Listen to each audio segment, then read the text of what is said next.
Communities Durban Network eduze kwami usihlalo weprovince weMK uMacingwana ubaba uWillis Mchunu. Baba sibingelela. Ngiyabingelela nami kinina nababukeli nabalaleli bakinini. Yes. Namhlanje sihlanganiswe yini la?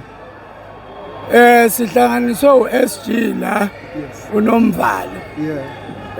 Uthe ake size nje sizoba ngumsindo kulo masipala. Ngokwehluleka kwalo masipala ukulekelela abantu ekuhlaleni. Sizele lokho ke nje ukuzothi wemasipala basop abantu ngeke bakuvotela. Sizobunikeza ke memorandum enazo zonke ikhalo esithatha kubantu okuyothi ke umasipala elalelile ayilungise lezo ikhalo mayingalaleli hayi sesombeka ezandleni zabantu. Kodwa likhona yini ithemba kulobuholi obukhona beGPU kwaZulu Natal? Kwakuvele ku-wrong kwasekuqaleni. Ngeke uhlanganiso amanzi noparafini kulezi inhlangano zeGPU bamelele inkolelo ezahlukahlukene. Futhi thina kwasimangaza nje ukuthi kusuka phi iDA singathandi ANC. Akukaze kwenzeke emlandweni. Baye siyaqala nje ukukuzwa. Kodwa siyabezwa bayakhala futhi. Ngoba iDA ithena ifika yavele jaha labo MEC abathathu. Ayekho omunye emjahayo. Ibona nje abanenkinga zama department. Yibo abangasakwazi ukukhokhela ama service provider. Yibo abangasakwazi ukuthi insiza bazise kubantu. Ngoba iDA ibaqoqobele. Manje ke thina ke sithi ashula. Abezwe ukuthi kwakwenze njani. Abantu esibadabukelayo abantu nje abangasakutholi ukusizakala.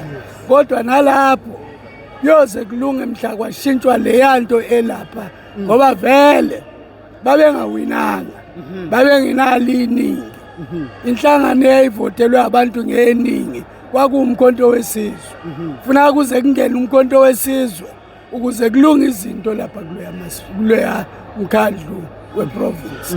Ucabanga ukuthi ngabe balida mhlawumbe ngevision noma inhlanganisela nje ayikade ihlose ukuvimba iMK?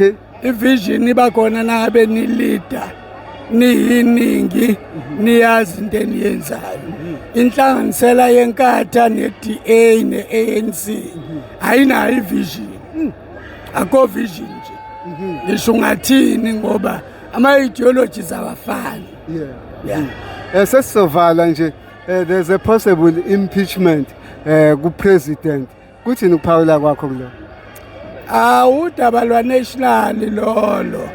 Kodwa ke uma nje ungabuza nje owami nje umuzwa ngingakhulumeli umkhonto wesizwe. Umuzwa nje kaWillis Mchunu njengomuntu wase-South Africa uthi kufanele ngabe kade kwenzeka lokho. Kwaba umistake wasekuqaleni ukuthi kuye kudaba olungaka olubukeka lwephule imithetho engaka bese kuthiwa upresident akanga account. Akuyona ke idemocracy esasiyilwela leyo. Kwakufanele account kwasekuqaleni upresident. Futhi thina ke siyazi ukuthi kuba kwakuzuma ungabe sisadla yona leyo ndaba namhlanje. Okuqalayo yilento yokuthula kweDA. Baze bathula bo. Bathula bathi nya. Bavumele ukuthi khona umuntu ongezuka account ngama allegations ukuthi kwaba khona corruption. Hayi siyamangala thina. Umbuzo akaqhutshekwe. Umbuzo ogcina sesisondela kuma elections. uNovember usuphumile as inyanga ekuzovotwa ngayo. Ubona yenza kanjani iMK Party? Sizoqala nje la eThekwini. Leli Theku leli kuzongena imeya lapha ya. Imeya yomkhonto wesizwe. Ihambe yogaqa iketanga lomkhonto wesizwe. Lobumeya bese sishintsha into eziningi ezikhona la soshintsha nje economy okokuqala le economy ngabanakile abantu abamnyama ikakhulukazi laba bantu esibabiza ngokuthi i-informal sector sifuna ukushintsha i-budget yala funeka iyoseva labo bantu labantu bama-spaza shop emalokishini funa basizwe la umkhonto wesizwe laba bantu abaqoshwa la kade besebenza kwi-EPWP funa babuyiselwe la umkhonto wesizwe uma ke sesikwenzile konke lokho siyobe sesibhekana nawo wonke lo muntu oyimanager la okade ingxenye ye-corruption ngoba kufuna ababoshwe baqoshwe yilezo zinto ke esithi umkhonto wesizwe uzozenza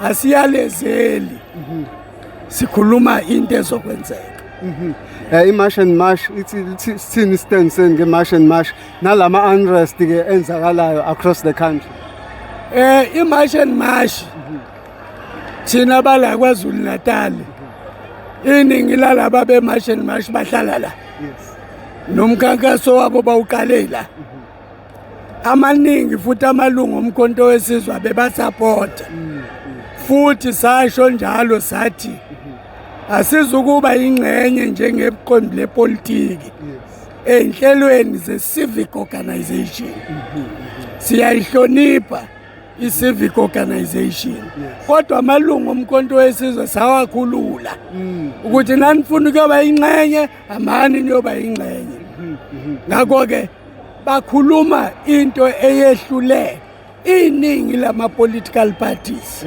laba be-march and march ngeke-ke namhlanje sibabukele phansi ngomsebenzi wabo kodwa futhi ngeke siwucekele phansi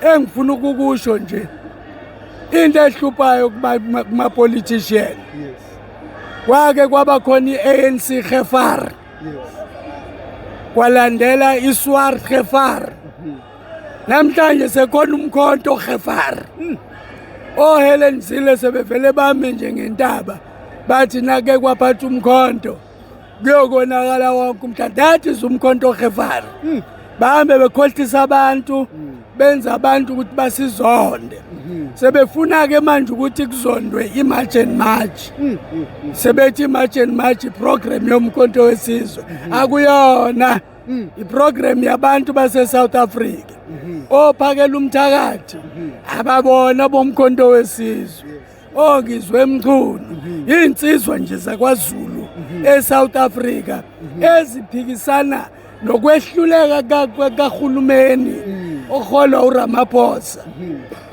uyehluleka ukuvimba abantu ukuthi bangenelana ngokungemthetho uyahluleka ukuthi nasebekhona la bangakwazi ukuthi baphula imithetho yase-South Africa kodwa ngaphezulu kwayo yonke into uRamaphosa akafuni nje ukuthathela inyathelo bonke labaqashi abahambe beqasha ama-foreigner bashiya ama-South Africans baphula imithetho yase-South Africa ngoba woza kwabo manje-ke asizukuthi-ke i-march and march i-wrong ibe idila nento ehlula wonke ama-politicians Macingwane siyabonga. Siyabonga.